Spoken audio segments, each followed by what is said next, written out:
Tara, you're in New York City. You're chasing the story that still a lot of Americans are trying to wrap their heads around, the murder of two New York City police officers last weekend. Today is the viewing of one of those officers, Officer Ramos. You're there? What do you got? That's right, Bill. It's a beautiful day in New York City. Right behind me is the location of the wake, the viewing for Officer Ramos. It is the parish where he was training to become a chaplain.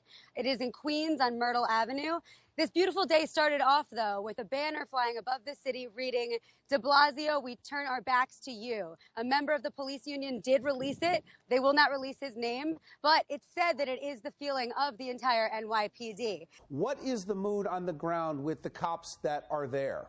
Well, everybody is really sad. As I was standing here, actually, a kid tried to skateboard through the barracks down towards the funeral, down towards the church, and the cop said, "Come on, man." Basically, like, you see we're standing here. Why are you doing that? And he started mouthing off that he hated cops. Another thing that has been raging over the past couple of weeks are concerns of threats, violence, and copycats.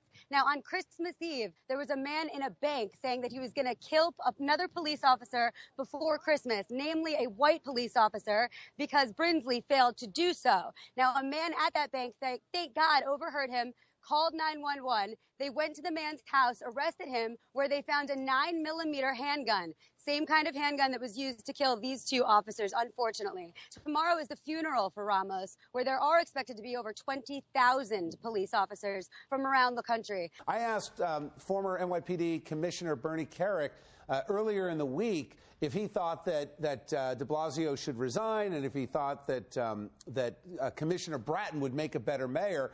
And, you know, you can hear what he said, but he basically agreed that de Blasio is absolutely part of the problem. It's a lack of leadership. He's lost the faith of the NYPD. It's a very, very serious time. Well, the thing is, I mean, when it comes to de Blasio's leadership, he said for the people to stop protesting until the funerals have taken place, and they're still going through and protesting. As a leader, you have to make that stop. You can't say one thing and then let another thing happen. Any word from the mayor's office? Has he had any reaction?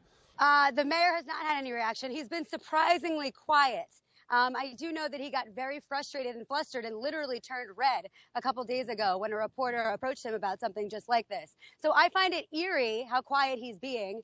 Now he shuts his mouth when everyone's asking for him to speak up. You know, to be a mayor of New York City and encourage the kind of nonsense and the anti-cop sentiment that's out there, he should be ashamed of himself. So thoughts and prayers with both officers' family as these brave heroes are laid to rest.